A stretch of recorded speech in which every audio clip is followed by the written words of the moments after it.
আসসালামু আলাইকুম। আপনার কাছে হাত জোর করে কইতাছি, আপনারা ভিডিওটা ঠেলা দিয়েন না, সম্পূর্ণটা ভিডিও দেখেন। আজকে কোনো ফানি ভিডিও বানাইতেছি না, কোনো হিডের ভিডিও বানাইতেছি না, এক প্রবাসী ভাইয়ের মনের কষ্টের ভিডিও বানাইতেছি আজকে, ঠিক আছে ভাই?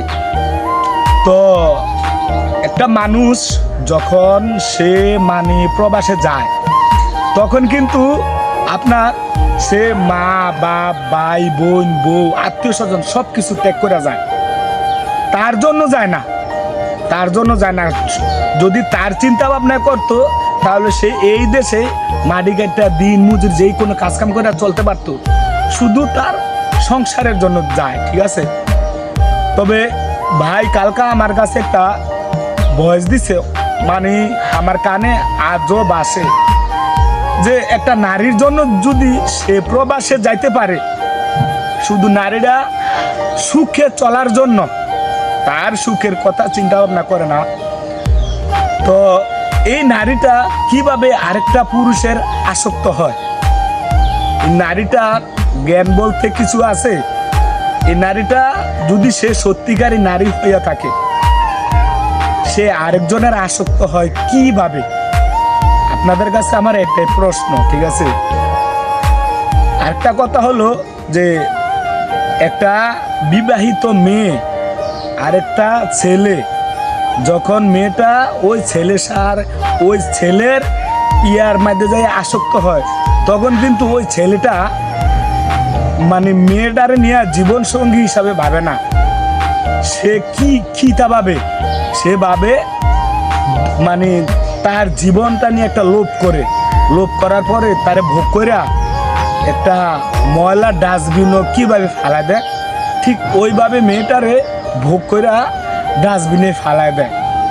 তবে আমার যেই বোনের উদ্দেশ্যে আজকে আমার এই ভিডিওটা, আপনারা আমারে লাইক দেওয়া লাগবে না, শুধু এই ভিডিওটা শেয়ার করে দিয়েন, যাতে যত প্রবাসী বোন আছে, তাদের স্বামী বিদেশে আছে, ওই প্রবাসী বোনের নিয়ে উদ্দেশ্য আজকে আমার এই ভিডিওটা। বোন, আপনাদের হাতে পায়ে ধরি, আপনি আরেকজনের আসক্ত হইয়া তার কাছেই গেলেন, তার কাছে যায় যে আপনি সুখী হতে পারবেন, আপনি একবার চিন্তা ভাবনা করেন।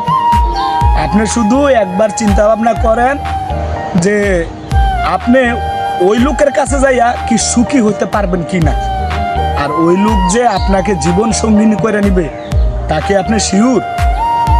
আর আপনি ওই লোকের কাছেই গেলেন, কিন্তু আপনি একটা কথা খেয়াল করবেন যে আপনার এই আগের স্বামী যে আছিল, তার পায়ের নিচে কিন্তু আপনার বেহেশত। সে অনুমতি না দিলে আপনি বেহেশত কখনো যেতে পারবেন না। আর আপনি যদি এই দুনিয়া লোভ করেন যে না, আমি এই দুনিয়াতে ভোগ বিলাসী করে যাব, তাহলে আপনি আখিরাতে কখনো সুখ পাইবেন না। তবে বোন, আপনার হাতে পায়ে ধরা বলি, বোন হন আর যাই কিছু হন, আপনার হাতে পায়ে ধরা বলি, আপনার এই লোকটা অনেক ভালোবাসে।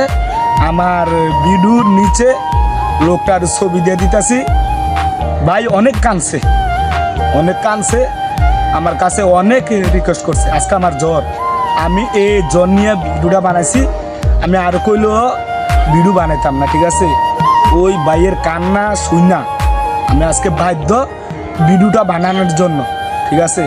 তবে যদি আপনি মানুষ হয়ে থাকেন, তাহলে আপনি ওই ভাইয়ের ঘরেই থাকেন। আপনার কাছে আমার একটাই অনুরোধ, শুধু আপনার কাছে না,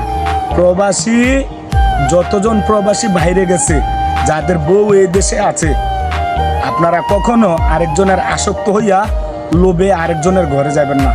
কারণ একটা পুরুষ, একটা মেয়ে পাগল হোক, তার প্রতি কিন্তু লোভ যায়। কিসের প্রতি? তার দেহের প্রতি। তার দেহটা যতক্ষণ ভোগ না করতে পারবো, অতক্ষণ কি তার আসক্ত থাকবে। তবে বোন, আপনার হাতে পায়ে ধরে বলি, বারে বলতেছি, আপনি এই সংসার ভাঙ্গা আরেকটা সংসারও যায় না, কারণ আরেকটা সংসারে যে আপনি সুখ পাবেন আপনি শিউ দিতে পারবেন না। আর মন ভাঙ্গা মসজিদ ভাঙ্গা কিন্তু সমান কথা। তো আমার ভাইয়ের যে বয়স দিছে আমারে, এই বয়সটাও শোনেন। আর আমার ভাই যে ছবিটা দিছে এটা আমি ভিডিওর নিচে দিয়ে রাখতেছি, আপনি দেখেন। মেয়েটার নাম বলতে পারতাম আমি, মেয়েটার নাম বলবো না। মেয়েটার প্রথম অক্ষরটা হইলো এস দিয়া। তবে শুধু একজনের জন্য না, প্রবাসী যত বউ আছে সবার জন্য আজকে আমার এই ভিডিওটা। তো আপনাদের বোন হাতে পায়ে দূরে বলি, অন্য পুরুষের আসক্ত হবেন না। কত কষ্টে আমার কিন্তু চোখের পানি চলে আসে, ঠিক আছে? কত কষ্টে সে বয়সটা দিছে, তা আপনারা সবাই বয়সটা শুনুন। আসসালামু আলাইকুম ভাই, আমি একজন দুঃখী প্রবাসী। আপনার কাছে আমার আকুল আবেদন, আমার কথাগুলো আপনারা একটিতে তুলে ধরবেন, যাতে আমার স্ত্রী সুমাইয়া শুনতে পায় এবং সে যেন আমার জীবনে ফিরে আসে। কারণ আমি তাকে অনেক ভালোবাসি। হয়তো সে অন্য কারো আসক্ত, তারপরও আমি সবকিছু মেনে নিয়েছি যে আমি তাকে নিয়ে সংসার করতে চাই। আপনি যদি আমার হেল্প করেন আমি অনেক উপকৃত হব। আল্লাহর কাছে আপনার জন্য প্রার্থনা করবো, আল্লাহ যেন আপনাকে সুন্দর জীবনযাপন করায়।